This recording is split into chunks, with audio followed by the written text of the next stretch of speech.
장교로 근무를 하다 보면 대민 지원을 하게 되는 일이 그랬을 경우에 좀 몇 가지 조심해야 될 부분이 있어요.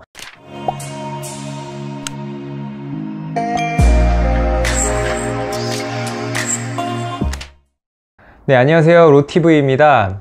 네, 오늘 뉴스를 보니까 군부대에서 대민 지원을 한다는 뉴스가 나왔는데요. 국방일보를 보다 보니까 그런 뉴스가 나오더라고요. 그래서 그 뉴스를 보면서 이제 오늘은 좀 대민 지원과 관련된 이야기를 좀 한번 해보려고 합니다. 군대에 가면 여러 가지 대민 지원을 하게 되는데요. 여름에는 아무래도 이제 홍수가 나거나 가뭄이 들거나, 가을이나 봄에는 산불, 겨울에는 이제 폭설 같은 게 이제 내리면 이제 그 지역 주민들이나 이제 농가에 피해가 생기게 됩니다. 그랬을 경우에 이제 군인들이 나가서 피해 나은 부분을 복구하고, 그걸 이제 대민 지원이라고 하는데요.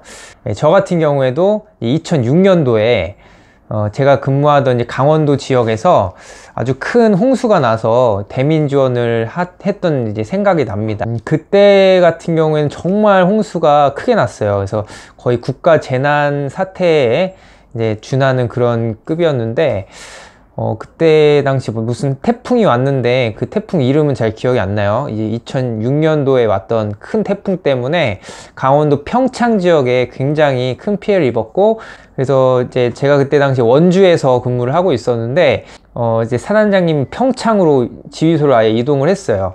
그래서 평창에 주둔지를 세워놓고 한 달 정도 거의 거기서 이제 먹고 자고 하면서 모든 사단 부대가 다 대민 지원을 했던 기억이 나고요. 그때 당시 워낙 그 홍수가 컸기 때문에 또 저희 사단 자체에서 이제 커버가 안 돼서 이제 포천에 있는 8사단에서도 한 개 연대가 부대 이동을 해서 거의 이제 전시 상황과 비슷한 그런 이제 수해 복구 작전을 했었고요. 뭐 1군 예하 이제 직할 부대, 뭐 기갑 부대 이런 부대에서도, 공병 부대나 이런 부대에서도 뭐 어마어마한 장비들이 투입이 돼서 얼마나 이제 큰 홍수였나 뭐 그런 것도 이제 한번 볼 수가 있었는데, 저는 이제 현장에서 홍수난 상황을 보다 보니까 정말 홍수가 무섭더라고요. 뭐 집이 거의 뭐 이제 반밖에 안 남고, 이제 집이 이렇게 있으면 딱 반만 남아서 거기에 이제 할머니가 그 마루에 이제 앉아가지고 멍하니 이렇게 바라보고 있는 그런 사진들이 뉴스에 나오기도 하고, 굉장히 좀 안타까운 장면들이 많이 있었는데, 군인들이 투입이 돼서 수해복구 작전을 해서 빨리 회복이 됐어요. 그랬던 기억이 나고요. 요즘에도 계속 대민 지원은 이제 뭐 군인들이라고 하면 뭐 그 지역에 나오는 이제 어떤 여러 가지 크고 작은 그런 피해들이나 아니면 이제 농가에 이제 일손이 부족한 경우에 투입이 돼서 이제 대민 지원 활동을 하게 됩니다. 여러분들도 이제 장교로 근무를 하다 보면 대민 지원에 투입돼서 이제 소대원들과 같이 크고 작게 이런 이제 대민 지원을 하게 되는 일이 이제 생길 텐데요.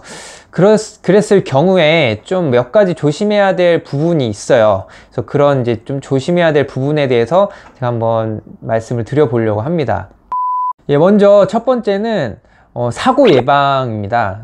아무래도 이제 대민 지원 활동을 하다 보면 이제 여러 가지 작업을 하게 되는데, 경험이 좀 부족한 소대원들 같은 경우는 하다 보면은 크고 작은 사고가 날 수가 있어요.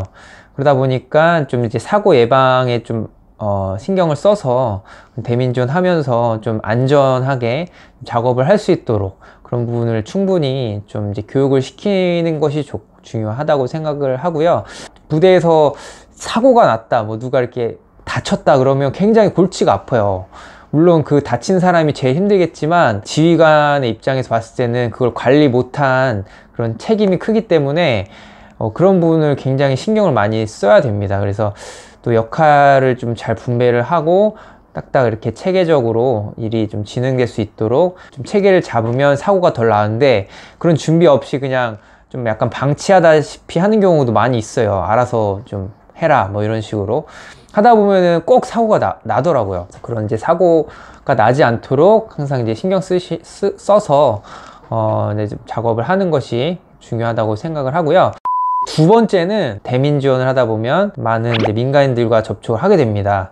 그러다 보면 또 여러 가지 주의해야 될 부분이 있어요. 그래서 아무래도 군인의 신분에서 민간인들과 접촉을 하다 보면 여러 가지로 하지 않아야 될 말을 또 하게 되는 경우도 있고, 민간인 분들이 약간 무리한 요구를 하는 경우도 많이 있고요. 예측하지 못한 그런 이제 상황들이 생기는데, 그런 것들도 좀 미리 염두에 두고 민간인들을 만났을 때 좀 주의해야 될 부분이 뭔가, 이런 부분을 이제 좀 한번 생각을 해보시면 조금 더 이제 안전하게 하실 수가 있고, 가끔 가다가 이제 대민지원 하다가 보면은 타령해서 뭐 갑자기 누가 없어졌다 뭐 막 찾으러 다니는 경우도 있어요. 그러다 보면 이제 다른 데 가서 민간인들과 뭐 음주를 한다든지 부대 복귀를 안 한다든지 뭐 그런 경우도 있다 보니까 좀 조심을 하셔야 됩니다.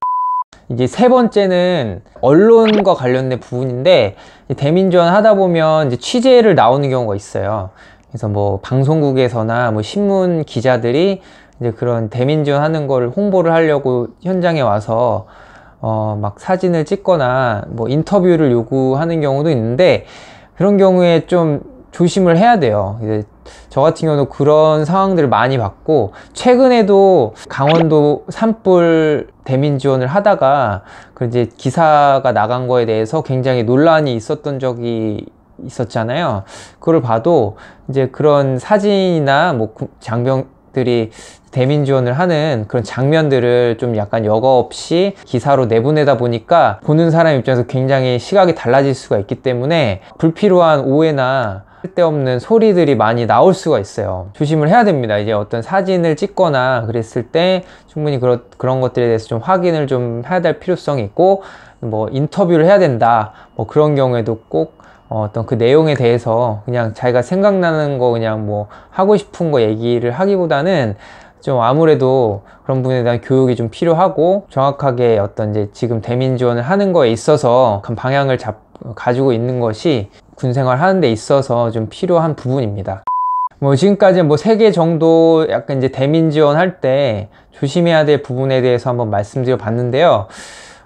이제 도움을 받으시는 이제 농민분들의 입장에서는 굉장히 대민 지원을 이제 하러 나오는 군인들이 굉장히 고맙고 좀 큰 힘이 되는 부분이기 때문에 이 뭐 3가지 말씀드린 건 이제 조금 이제 조심해야 될 부분이지만, 뭐 이제 대민 지원 하는 거에 있어서 좀 자부심을 가지고 이렇게 또 지역 주민분들을 좀 도와줄 수 있는 그런 자리이기 때문에 뭐 적극적으로 대민 지원하면서 또 좋은 추억도 많이 만들고, 이제 지역 주민들과의 관계도 좀 원만하게 할 수 있는 그런 기회로 생각하시고 재밌고 좀 즐겁게 하시면 좋을 것 같습니다.